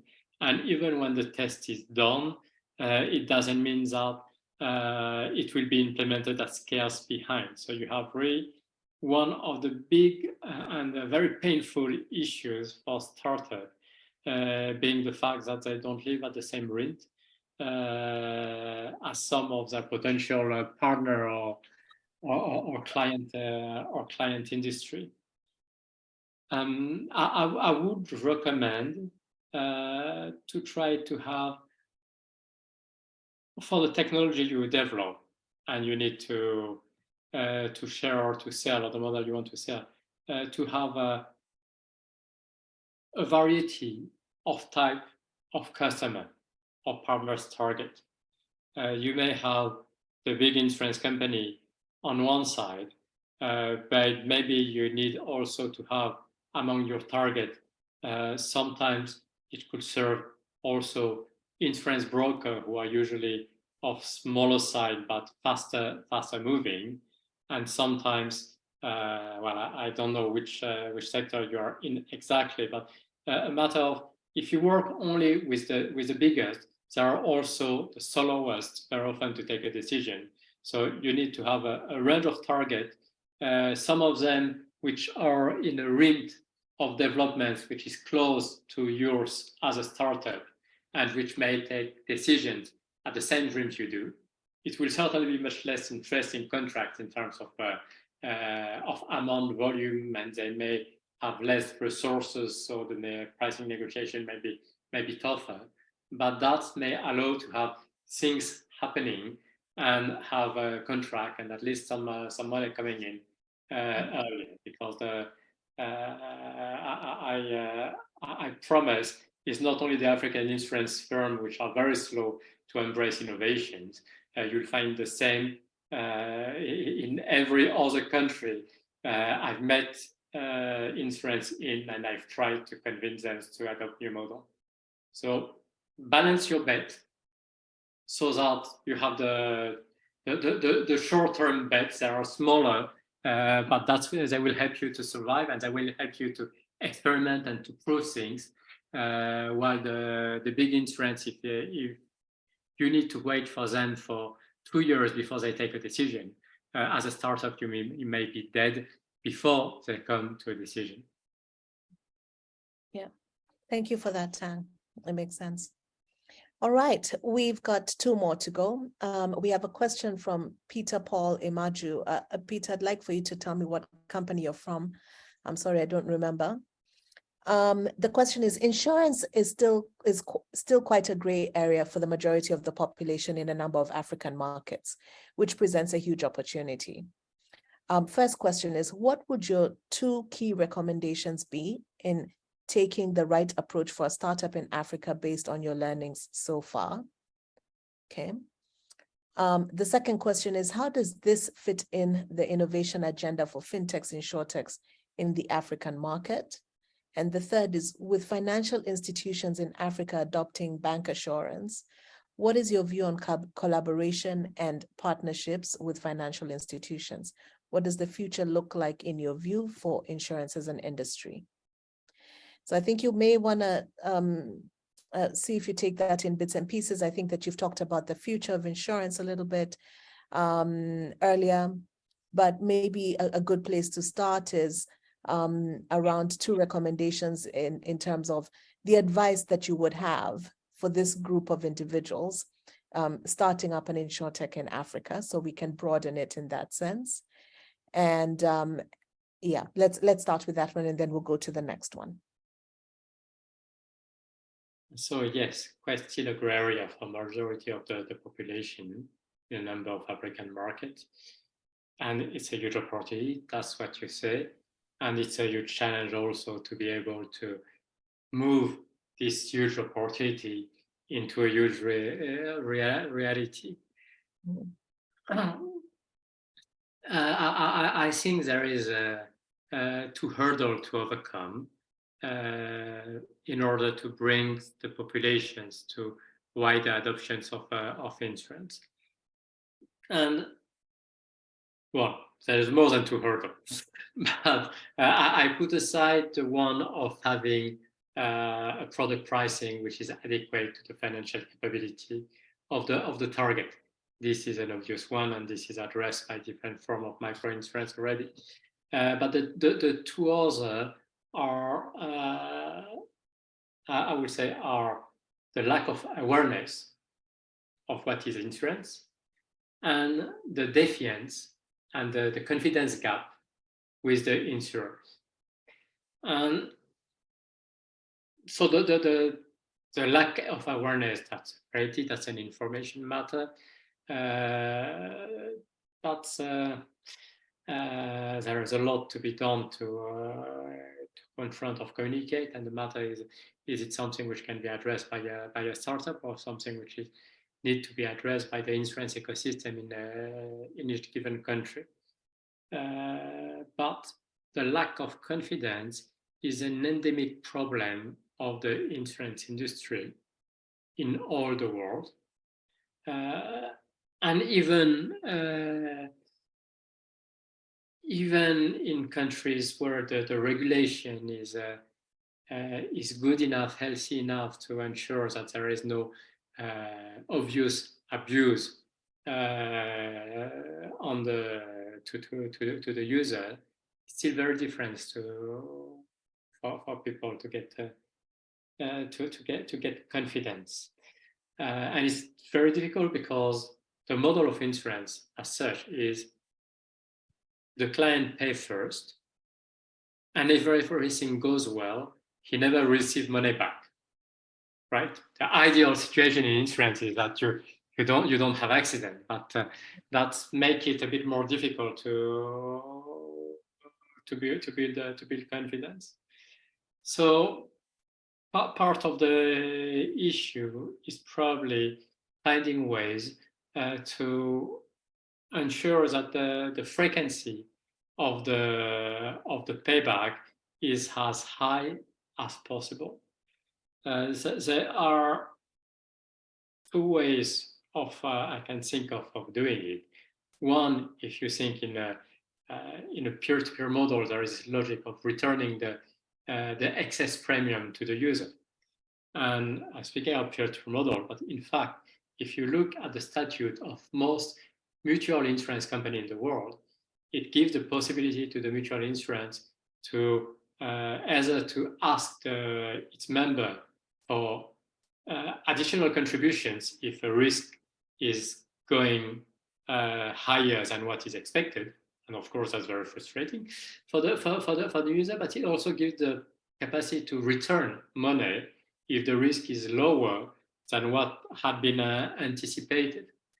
And that's what's built at the heart of peer-to-peer model, but which could be leveraged in other contexts as well. It's sometimes difficult to think of it because as a traditional insurance company, you also have shareholder. And if you return money that you are not forced to return, you may find it hard to accept from the shareholder point of view. While that could be deemed as a real investment. Every time you return money, every time you build up confidence by a significant scale. So if you don't want to say that you return money that you don't need, you could think about developing contracts where there is a larger category of smaller claim opportunity for smaller amounts, which can allow to make this claim process and seeing the benefit of the claim process and the payment being a bit more frequent. The most profitable insurance product, which no one ever claimed, is the most deadly product for the reputation of the insurance, because you will never make the proof of the value you bring to the customer. So that's important. To increase the frequency of contact, it's allowed to return money. So that was one of the another way I'm trying to approach it in some of the model I'm trying to build with insurance company is to find ways to associate the user to the claim process. Today, I think there is that's addressing the confidence gap which exists. There is really an aspect of at the day, someone needs to decide whether the money come back to me or continue to go to the shareholders of the company, of the insurance company. It's only people from the insurance company who decide about that. And that's generating a very strong frustration. And I'm not pretending that the decisions are not honestly made based on everything which is in the contract. But we all know that 99% of the clients don't read the contracts, right? So it's maybe in the small print, but people don't know it. So they may have to accept it. This may be perfectly legal, but you have not addressed your problems when you say that you're legally right. You'll be only addressing your problem of being able to increase usually the penetrations in the populations when people will, in most cases, receive the money when they expect it. So either you need to build the model so that it's more easy to receive the money back, eventually in smaller amounts to preserve the profitability, but more frequently, or you need to bring mechanisms of trust into the decisioning process. You could totally imagine that you have you have when a claim needs to be assessed, that you have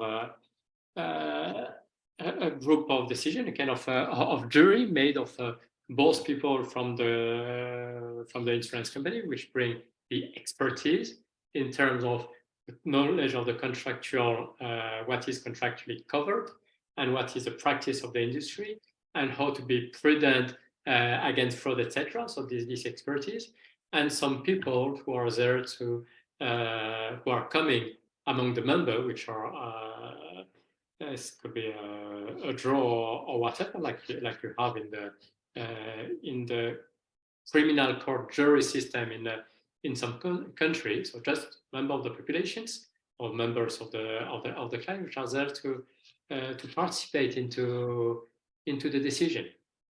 And if you do it responsibly, you have there people who will be very responsible into contributing to the decisions, because I also know that if you have a large number of the clients which are entering into fraudulent scheme, and if they let it go, then the insurance company will be at difficulties of maintaining the balance, or will have to increase the price or whatever. So when you do those kind of experiments, you find out that people are responsible when they are given a chance to contribute to the decision. Thank you. Thank you, Tang. So I think we'll hold on that set of questions there so we get to the last one or two. I'm conscious of time. We've got about 8 minutes to go. And the reason I definitely want you to answer the next question is, unbeknownst to you, we also have regulators on the call who are partnering with us on BimaLab.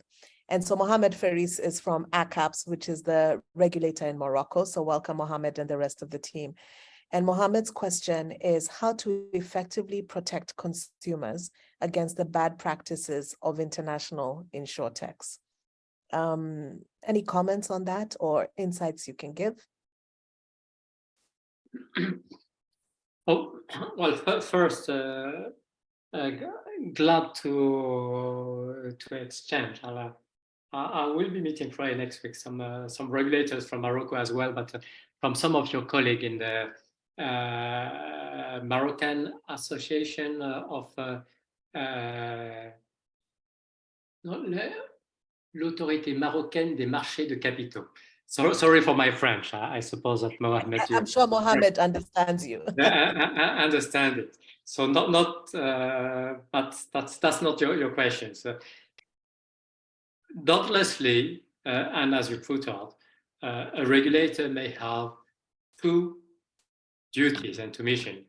And the first one is to protect the consumer against the bad practice of national, international, insurtech, insurance company. So you're certainly right to be concerned about that.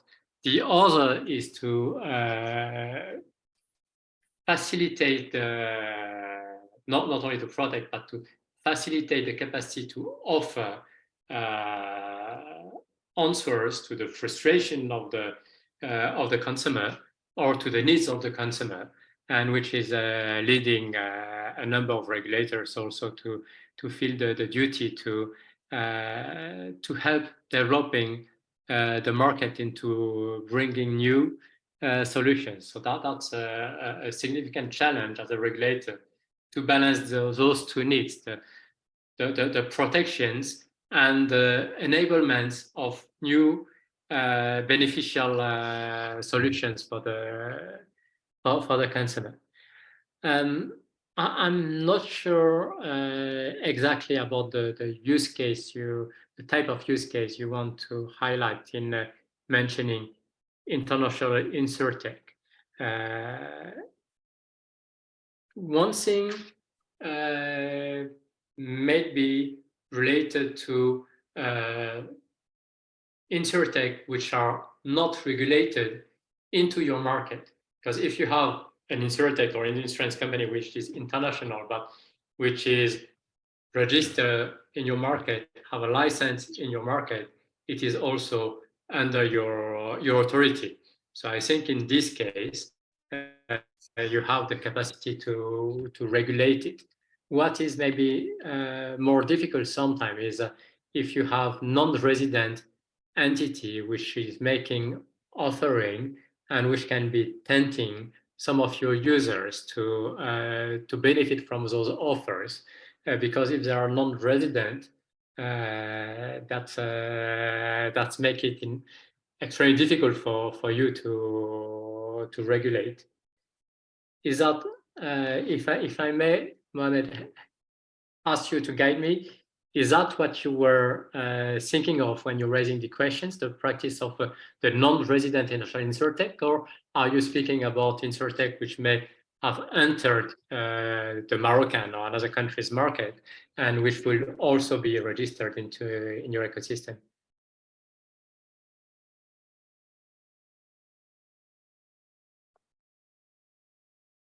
I don't know if we lost Mohamed. I see you, Mohamed. Mohamed Faris, if you don't mind unmuting yourself.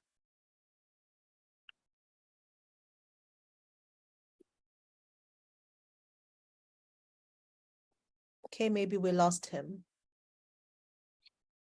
Okay. So anyway, that was my, I wouldn't say it was an answer on how to do it, but in terms of analysis, that's one of the things which is important to know what we speak about, because cross-border insurtech service is is potentially dangerous effectively, because you don't know how to control it. I know that payments regulator, for example, want to avoid any selling of insurance product to Chinese domestic user. But there, I assume that was this category that Mohamed was raising. So I'm not sure 100%. Okay. All right. Okay, so we have one last question, but we literally have 2 minutes. And I wonder, Tang, if you can take it in one. It's a bit of tapping into your guru side a little bit here. The questions is that, assuming that regulatory and technology hurdles have been successfully overcome, what is the average incubation period before a business reaches profitability? And I think this is a guru question, but if you want to take a stab at it, that's fine. Thank you. And yes, I forgot to bring my crystal ball, so that's a bit my capacity to answer. But at some point, so obviously you need to have a model which is working and which has the capacity of generate revenues. So the first element is not profitability. The first element is the revenue generating capacity. And when this revenue generating capacity is growing healthily and rapidly, the notion of profitability is a decision. And it's a decision between do I invest into new products, new market, or is my target to reach break-even as fast as possible? It's very healthy to reach break-even, of course, because then you have a kind of a safety net which is there because you're break-even. On the other side, and coming back to these issues of making sure you've addressed, you've covered your market before someone else gets into it and challenge you on it, which was one of our prior questions related to international. If you really want to be able to develop a model up to the sky, this question of continuously investing for a longer period than if you will be in a stable business is at stake. If you're launching not an innovative startup, but if you're just launching a new company in an established sectors of activity, I would say that it would be very suspicious or very dangerous if you cannot maximum on the third year reach break-even. Then if you don't, that says that there is something which is really wrong there. But if you are really an innovative model and your ambition is to scale and come to dominate a new market that you're creating, then the equation is different. If you look at an actor like Amazon, which is a typical example, for many years, they were already generating huge revenue, growing extremely fast, and for many years they have continued to reinvest their fund and their profit margin into scaling, into covering new segment, and into technology as well. And that's resulted for a very long run, for more, I'm not sure, I should check my figure, but I think more than 10 or 12 years, during which it came close to break-even, but didn't turn into profit. But that was a decision. And the benefit of the model of having VCs being able to invest is that the VCs are usually aligning with this model of continuing to invest to grow your model as largely, as widely as possible, for as long as there is a significant capacity to continue to scale your size and to scale your value. So if that's the logic, if you're in a situation when you could be profitable by continuing to develop at the same within the scope of what you're doing, but you decide to reinvest this potential profit into this continuous growth, it can be a rational choice, and you may find a lot of investors ready to support you into doing it because they have the same ambition, and they have the ambition. The nature of a VC is they invest in a lot of company. 9 out of 10 fail in any case. Out of the one which has not failed, you still have a lot of them which have only average results. So to cover the 9 companies which fails, they really need the last one standing to be multiplying its value by hundreds, right? So they are very much willing, if you have this capacity, to go along with discontinued growth. Fantastic. And I think that's a very measured response. In fact, throughout this conversation today, Tang, I've written a couple of one-liners that you've mentioned. The last one that you said now was profitability can be a choice. And then when you compare that within the context of it's preceded by the ability to generate revenue. So I really like that connection between the first point is the ability to generate revenue, and then profitability is a choice in the sense that do you continue to reinvest or how do you want to move forward? So that was very insightful. So we're out of time. It's been a wonderful discussion. We're 4 minutes past time, but I want to just say a huge thank you to you today. I think it's been a fantastic conversation. I've taken tons of notes myself. We started off, with a couple of pieces around your own personal journey, partnering for agility, moving too slow being a risk. We talked a bit about, how you decided to go to market and choosing what you deemed to be the more unsaturated markets and the more unsaturated problems to address. We talked a bit about the pain of cash burn and how do you try and avoid that. And I really particularly enjoyed our conversation around the co-founders and what role does a co-founder play and whether or not you should consider having one. And then, of course, we then went into our Q&A discussion after you shared with us some of your projections for the insurtech market, both globally and then within the African context. I think some of the insights you've shared with us today, Tang, are just, are super insights, primarily because of who you are and the journey that you've taken. And for everybody on this call that's trying to take some of that journey that you've already gone on before, I want to say to you on their behalf, thank you so much for taking 2 hours out of your day. For the group on the call, you should know that Tang is not only giving us 2 hours, he is also going to be a mentor on the program. We'll be doing our mentor matching in the upcoming weeks. And I think, whoever ends up lucky enough to spend time with Tang will be really blessed. So with that, I want to say thank you. I want to wrap up today's call. I want to wish you a great rest of the week. And Tang, I want to say thank you very, very much for your continued support of the program. And I am sure we'll be speaking with you again in the near future. So thank you very much for that. And thank you everybody for your time today. Thank you, Tonya, for these great conversations. Hi, you, Elias. I see you have Eric also on the. Thank you very much. Thank you. I was at the back listening. Thank you. I didn't realize you were there, Elias, and this is your friend. So thank you. Thank you very much. All right. And have a good evening. All of you. I wish you the best of success in your endeavor.